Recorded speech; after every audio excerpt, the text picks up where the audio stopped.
It's safe to say the 2020s at this point have been a really big time jump for the Kaiju franchise, especially the Monsterverse, which honestly, it could be bigger than the MCU at this point. And this came from a long-time follower of the MCU, mind you, and the MCU has been kind of dipping quality since Endgame, or since like the 2020 started. And ever since Kong Skull Island's been building up to these two colliding and clashing with each other for a battle for the century. And was it worth the battle of the century? Yeah, it was, especially for Kaiju fans like myself that wanted to see these two collide on the big screen since the 60s when they first collided in the Japanese movie Godzilla vs. Kong, which they fought in rubber suits. Like, let's be honest, we want to see a real big CGI fight that was much more epic and grand scale than the Japanese movie ever could.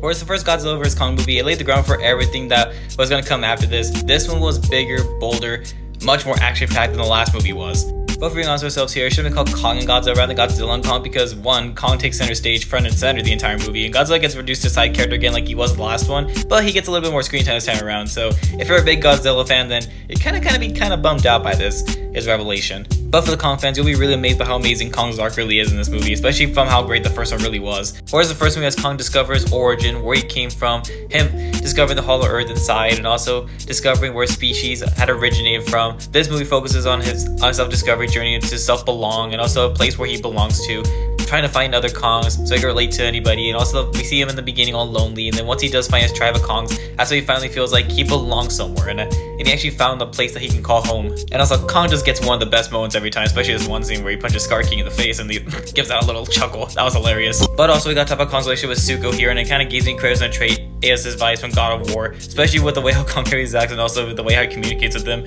So genuine, and also the fact that we get a lot of ape-like dialogue. It's kind of like Planet of the Apes, but the kaiju version of it without any sign language that the Planet of the Apes franchise is known for. And as for Godzilla, yes, it's true that he goes back to being a side character again like he was in the last movie, but that doesn't prevent him from getting the most amazing moments in the movie. Like for example, Godzilla getting the Super Saiyan Rose power from the tie-in Met Kaiju in Antarctica, and him leveling up and then getting more powerful than ever, and the fact that he does the Vegeta freaking final flash attack at the end, that was epic. But what I really hope on Godzilla is that I really hope we get another Godzilla movie that's more Godzilla-centric, that focuses more on him as a character, and also the fact that Godzilla kickstarted the Monsterverse. It's fair enough for him to get another Stanley movie that focuses a lot more on Godzilla than it is on Kong, even though I am amazed with Kong's arc. But the best part is them charging at the Hollow Earth together, showing that, yeah, it's like they're pretty much enemies, but they're willing to put the difference aside to defend the Earth for the greater good.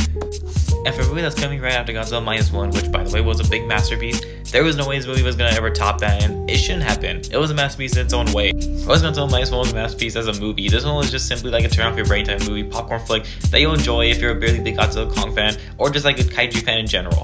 But of course the weakest aspect was the human story, which honestly wasn't as bad as some make it out to be, but it certainly wasn't Godzilla -1, what made you care about the humans, and also the fact that you know how they were feeling, and the dramatic impact that Godzilla had on them. But where Godzilla Kong does hit the home run is the action sequences, of course. I mean, there was so much action sequences from another to another, and then it goes on to another action sequence that gets bigger, bolder, and better. And then also, like, it really hypes you up to the max. And the visuals, of course, were the most amazing part of the movie. I mean, if you go to this movie for the visuals alone, like, that just justifies why you're viewing this in the first place, and not just for the story, but for the visuals itself. But overall, it was a very fun sequel to Godzilla vs. Kong, and a perfect love letter to Godzilla Kong kaiju fans like that. They will have a blast going to the theater and watch it in the biggest screen possible, or even watch it in 3D in all of its glory.